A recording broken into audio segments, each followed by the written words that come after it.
The house 1 block away. I experienced a sketchy situation on Halloween a couple years ago. My cousin came over for Halloween that year just to go trick-or-treating. I was 15 at the time, and I know that's a bit old for trick-or-treating, but hey, it's free candy. My cousin was also 15, and we were planning on taking it easy that Halloween and just hitting enough houses to make a reasonable haul before we went home. My friend and his younger brother went with us, but we eventually went our separate ways. It was pretty busy, and there were a whole lot of kids at every house with decorations up. My cousin Jack and I decided to hit some of the houses with lights on that didn't have kids already on the front stoops. Lots of houses that had no decorations up but had their lights on still had people inside ready to deliver candy. All the other kids targeted the heavily decorated houses, so we figured we'd avoid the lines. We got through like 4 houses in a minute because there were no lineups. The next house in line wasn't decorated at all, but the light was on, so we thought we'd give it a shot. We knocked on the door, and immediately an older man opened it. He opened it completely, and that's when we saw them. 5 other guys were just standing there behind him. They were much younger than the older man who opened the door. I'd guess they were in their late 30s, while the man at the door was probably early 50s. He held out a bowl of candy, then reached in and grabbed some and put it in each of our bags. The older man asked Jack what his name was. Jack gave him a fake name. Then Jack quickly said, "Bye," before the man could say anything else. We stepped off the front stoop, and alarms immediately started going off in my head. Jack seemed alarmed too. We started whispering about how sketchy that was. Why were there 6 grown men just standing in the doorway? Why weren't they talking? Why were they all just staring? We went to 2 more houses, but we were both a little spooked now. After that, we decided to just head back to my house. As we walked, we glanced back toward that house. A car was pulling out of the driveway. It drove up the road, the same direction we were walking, and started slowing down right next to us.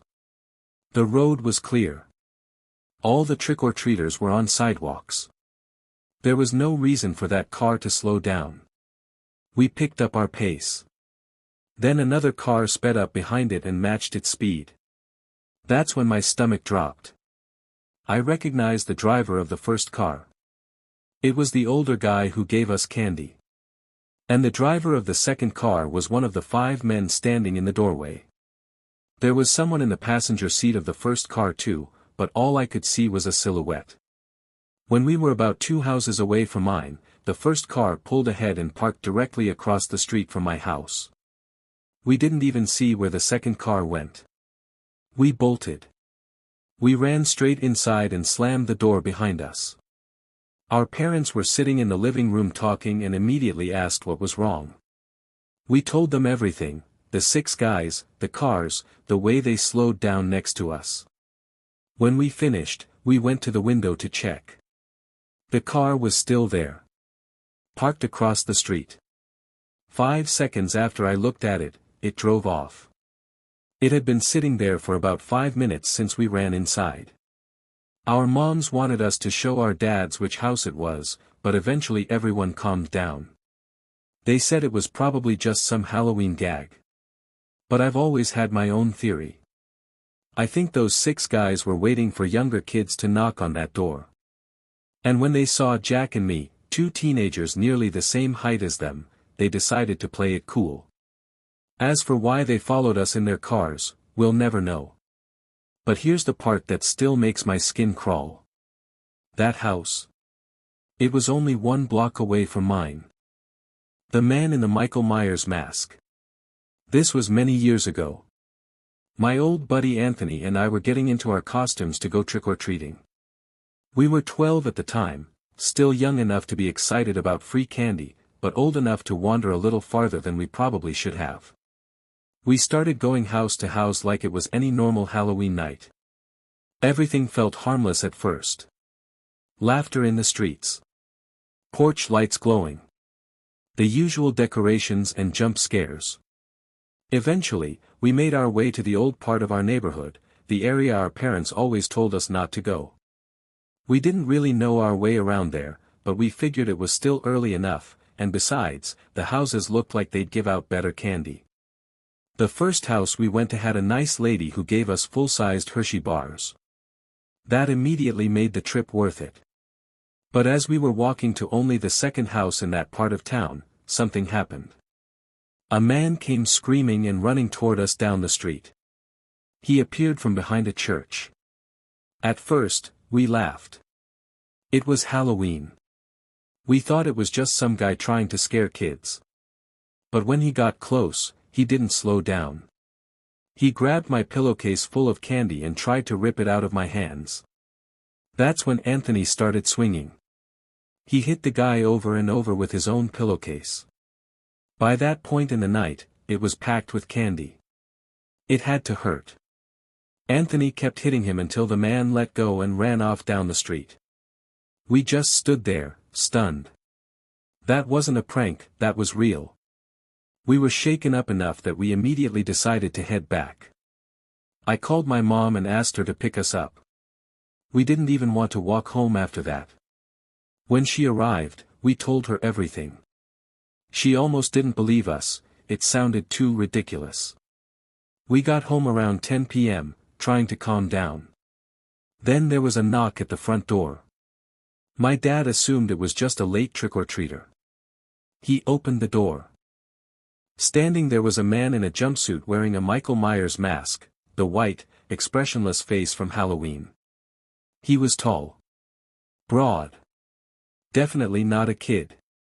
My dad hesitated but handed him candy anyway. Anthony and I were sitting on the couch in the living room. The masked man didn't leave. He just stood there, staring at us. It felt like he was looking directly into our eyes through those hollow mask holes. My dad eventually shut the door in his face when he wouldn't walk away. We tried to brush it off. Tried to tell ourselves it was just some weirdo trying too hard to be scary. Around 1 a.m., Anthony and I were heading upstairs to go to bed when we heard another knock at the door. There was no way we were answering that.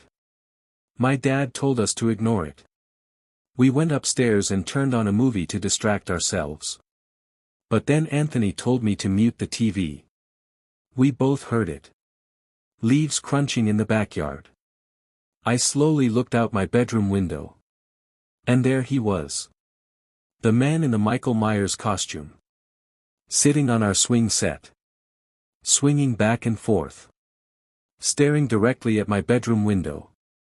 My heart felt like it jumped into my throat. It was like he was recreating a horror movie scene just to mess with us. I ran into my dad's room and told him. He rushed to the window, but when he looked, the yard was empty. Then we heard a knock at the back door. My dad went downstairs. No one there. He was playing with us. Toying with us. Then my mom screamed. Anthony, my dad, and I ran into their bedroom. The masked man was standing at the end of their bed. Just staring at my mom.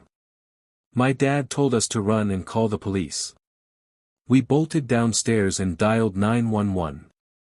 I told the operator a man dressed as Michael Myers had broken into our house. She asked if everyone was okay. I said my dad was upstairs with him and we needed police immediately. While I was still on the phone we heard my dad scream. Then the sound of the sliding window being forced open. We ran upstairs. My parents were on the "Are you home alone?" Halloween was always one of my least favorite days of the year. I never had many friends in middle school or high school, so I didn't really have plans. No parties. No big trick-or-treat groups. That year, my sister was away at college, and my parents were gone for the week. It was one of many Halloweens I spent home alone. Halloween fell on a Friday, so kids were out in droves and later than usual. My mom had left multiple bags of candy for me to hand out. After hours of the doorbell ringing non-stop, I got tired of answering it. So I poured an entire bag of candy into a plastic bowl and left it on the front stoop. My mom never liked doing that, but she wasn't home, so what was she going to do? For a couple of hours, the doorbell finally stopped ringing. When the bowl emptied, I refilled it. Eventually, I figured people would just take the hint if it ran out again. Then the doorbell rang. I ignored it. 30 seconds later, it rang again. Annoyed, I paused the game I was playing and went downstairs to open the door. Two guys stood there wearing white Guy Fawkes masks, the same kind from V for Vendetta. They weren't laughing. They weren't saying, "Trick or treat." They just stood there silently, then slowly lifted their small plastic bags and held them open. There was barely any candy inside. I said, "Hang on, I'll get more candy." If I'm being honest, I felt intimidated. I grabbed a bag of Reese's from the kitchen and dropped a few into their bags. That's when one of them, I couldn't tell which, asked in a flat, monotone voice, "Are you home alone?" My stomach tightened. I said no. But I stuttered. I added quickly, "My parents are here." Then I shut the door and locked it. I stood there listening for footsteps walking away. After a few seconds, I heard them leave. I felt a wave of relief and started heading back upstairs. But that question wouldn't leave my head. "Are you home alone?" Then it hit me. There were no cars in the driveway. None on the street. Just lights on inside. And when I opened the door, they saw a 14-year-old kid standing there. An easy target. As I sat at my desk trying to get back into my game, a loud bang hit my bedroom window. I froze. I was on the second floor. Another object slammed into the glass. It sounded like a rock. My heart started pounding so hard it hurt. I quickly turned off my computer monitor and desk lamp, letting the room fall into darkness. I slowly looked out the window. I couldn't see anything. Then another rock hit the window, this one even harder. I dropped down below the window frame and left my bedroom. I didn't have a cell phone back then, just an iPod Touch. So I had to get to the kitchen landline. I crawled down the stairs so I wouldn't be seen through the windows. I grabbed the house phone and dialed 911. While it was ringing, there was aggressive banging on the kitchen window. I think they saw the light from the phone screen. I whispered frantically to the operator that two masked men were outside my house. Then I crouch-walked toward the back door, and screamed. One of them was standing on the other side of the glass, trying the handle. I started yelling into the phone. That's when I heard another voice, from the front door. It was my neighbor, Chris. I ran to the front door and let him in. He had seen the two masked men from his kitchen window throwing things at my house and entering the backyard. He took the phone from me and spoke to the police. By the time officers arrived, the masked men were gone. Vanished. Chris let me sleep at his place that night. He had been good friends with my dad before he moved, so he didn't hesitate to help. If he hadn't looked out his window when he did, I don't know what would have happened. All I know is that experience made me hate Halloween even more.